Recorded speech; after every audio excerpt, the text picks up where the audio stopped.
Good morning, I'm Taylor Wilson, and today is Wednesday, July 23rd, 2025. This is USA Today's The Excerpt. Today, tensions over Epstein files continue as the House goes home early. Plus, what was the cost of last month's military parade? And we remember Ozzy Osbourne. Republican House Speaker Mike Johnson said he is shutting down House operations early this week, sending lawmakers home today ahead of a 5-week recess. The move comes as tensions over Jeffrey Epstein's case files continue to boil. I spoke with USA Today White House correspondent Bart Jansen for the latest. Thanks as always for joining me, Bart. Thanks for having me. Give us a bit of a refresher here, Bart, if you don't mind, in the last few weeks when it comes to Jeffrey Epstein news, some of the tensions around the Trump White House, and really how we got to this point.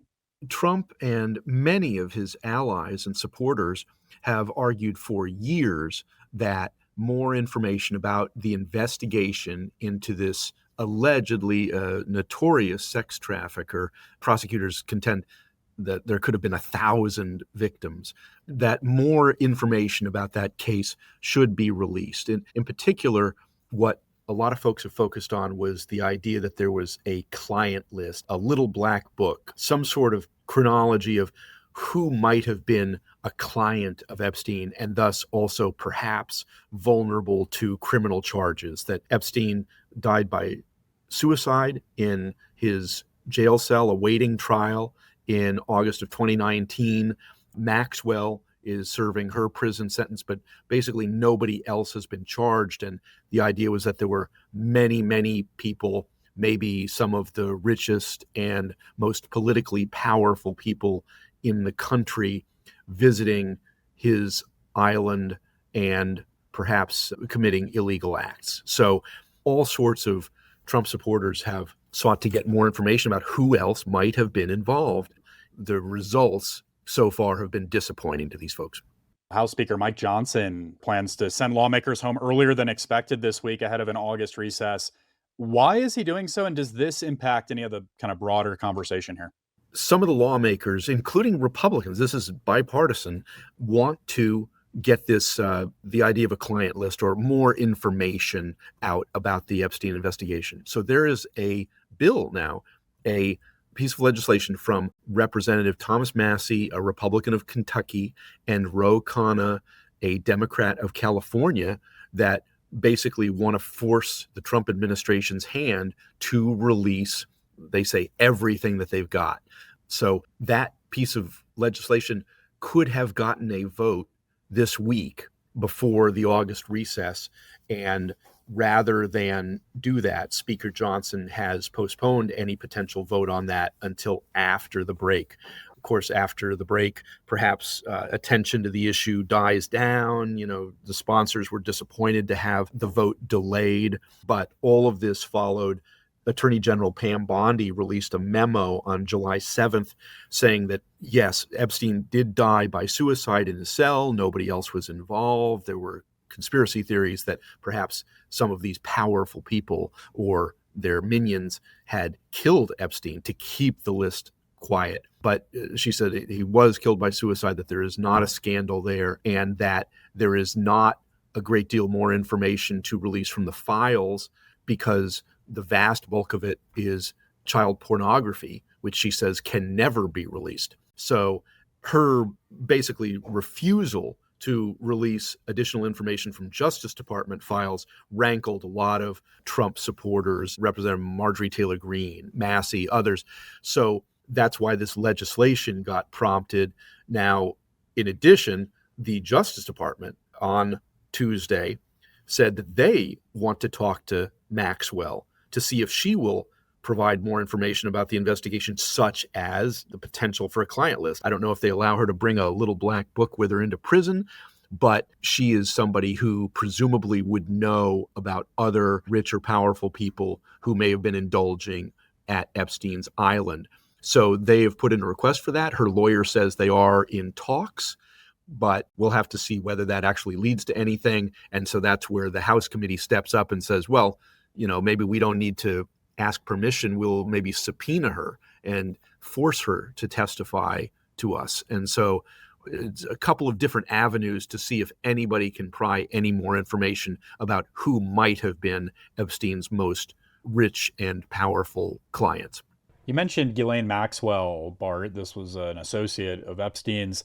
What did the House Oversight and Government Reform Committee announce yesterday as it pertains to her? They announced that they want to subpoena her. Of course, Maxwell is serving a 20-year prison sentence for conspiring to sexually abuse minors in coordination with Jeffrey Epstein. And they want to subpoena her to ask her more questions about that investigation. All right, lots to chew on during this recess. Bart Jansen covers the White House for USA Today. Thank you, Bart. Thanks for having me. President Trump has struck a trade deal with Japan that lowers tariffs on auto imports and spares Tokyo from new levies on other goods in exchange for $550 billion of U.S.-bound investment and loans. Trump said the U.S. will impose a 15% tariff on Japanese imports under the agreement, which he hailed as a massive deal in a Truth Social post yesterday. He previously threatened a 24% tariff on Japan beginning August 1st, when higher tariffs for countries across the world are set to go into effect. Japan is the fourth largest trading partner of the U.S. behind Canada, Mexico, and China. The Army spent $30 million on the massive 250th anniversary parade that moved down the streets of the nation's capital for hours last month, coinciding with President Donald Trump's birthday. That's according to Army officials yesterday. The money covered the cost of hauling dozens of tanks and armored vehicles by train and truck from military bases in Texas to Washington. Approximately 7,000 soldiers also converged on the city for the occasion, with some marching the route in historic costumes. Warplanes also flew overhead. The Army's final tabulation does not include the cost of the parade's significant security requirements, including for the Secret Service, Department of Homeland Security, FBI, and local police personnel.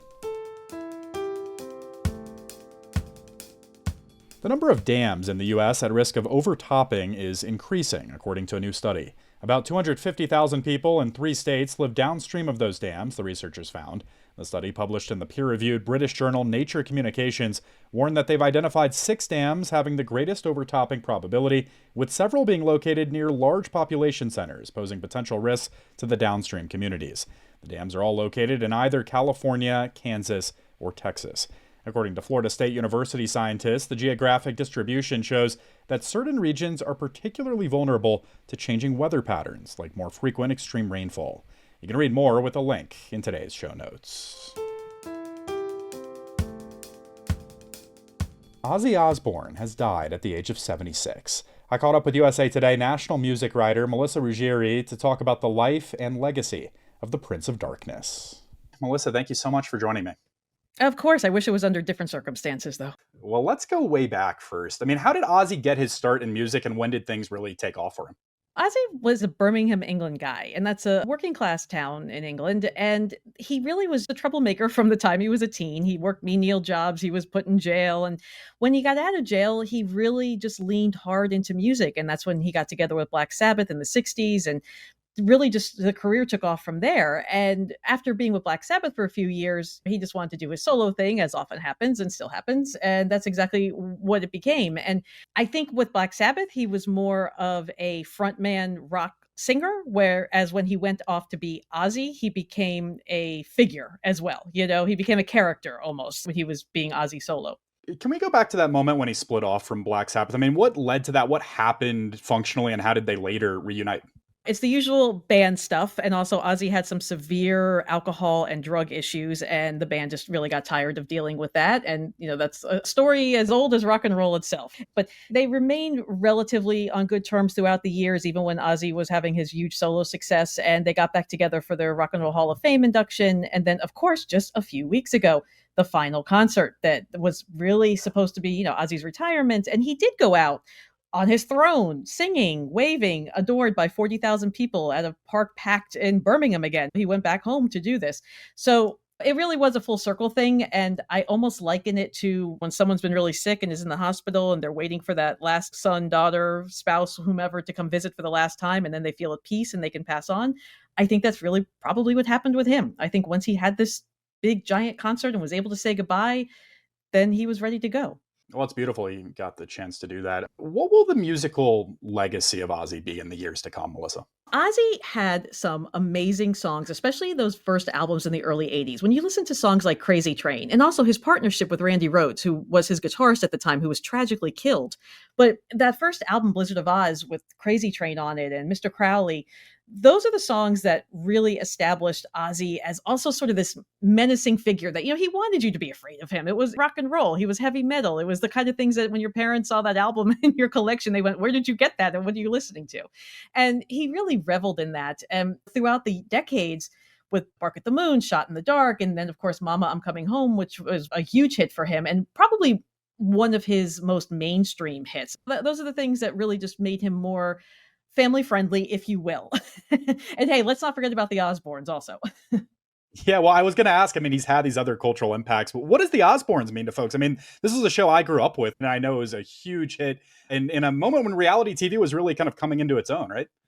It really was, and I think that's the thing that made people go, "Oh, okay, so Ozzy is this guy who, we heard about him biting the heads off of bats and urinating on the Alamo and being banned from this and that." I mean, he was a troublemaker, and he was a rock star, and he's the first to always say in any interview, and he has another book coming out October 7th, actually, where he talks about this too, that had he done things clean and sober and straight and narrow and down the right path, he wouldn't be Ozzy, and that's kind of what we have to remember too, is he really did do everything the crazy way, the way he wanted it to, and yet also was able to temper that a little bit with the reality show that I think gave people an idea of what he was like as a human being and not just a rock star. Well, as you mentioned, he had his final Black Sabbath show just weeks ago. How had he been spending his later years, Melissa? Well, he was actually diagnosed with a form of Parkinson's in the early 2000s, and he's had spinal surgeries. He was paralyzed from the waist down for a very long time. And obviously, in recent years, he's had a really hard time walking around. Anytime you would see him in a public place, like on the Rock and Roll Hall of Fame, he would be seated already. The camera would cut away so he could be wheeled out on his throne. And that's, of course, where he was seated, where he did the last Black Sabbath show as well. But he was still sort of always there. And Sharon, of course, his wife. We cannot forget the influence of Sharon on Ozzy's life and his career and how she was always talking about him. So it always felt like he was still there, even if he really wasn't in the public eye as much as he used to be. Sharon really was the one who helped usher him into the mainstream even when Ozfest came out. Lollapalooza didn't want anything to do with Ozfest, and Sharon, being a brilliant manager and a brilliant music mind, she said, "You know what? We're going to start our own festival and we're going to be more successful than yours." And Ozfest went on for years and years with heavy metal bands that weren't necessarily able to headline on their own, but put them together on Ozfest with Ozzy headlining, and there you go. You had a huge success. Melissa Ruggieri covers music for USA Today, joining us to remember the life and legacy of Ozzy Osbourne. Thanks, Melissa. Thank you.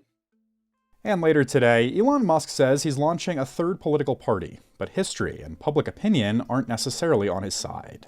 Elon Musk has to decide what his goals are. Is it to actually win some of these seats, or does he want to maybe push certain agenda items? USA Today White House correspondent Joey Garrison explains what it takes to launch a viable third party and why Musk might be setting himself up to fail. Here is conversation with my colleague Dana Taylor today, beginning at 4 p.m. Eastern Time. And thanks for listening to The Excerpt. You can find the pod wherever you get your audio. And as always, you can email us at podcasts@usatoday.com. I'm Taylor Wilson. I'll be back tomorrow with more of The Excerpt from USA Today.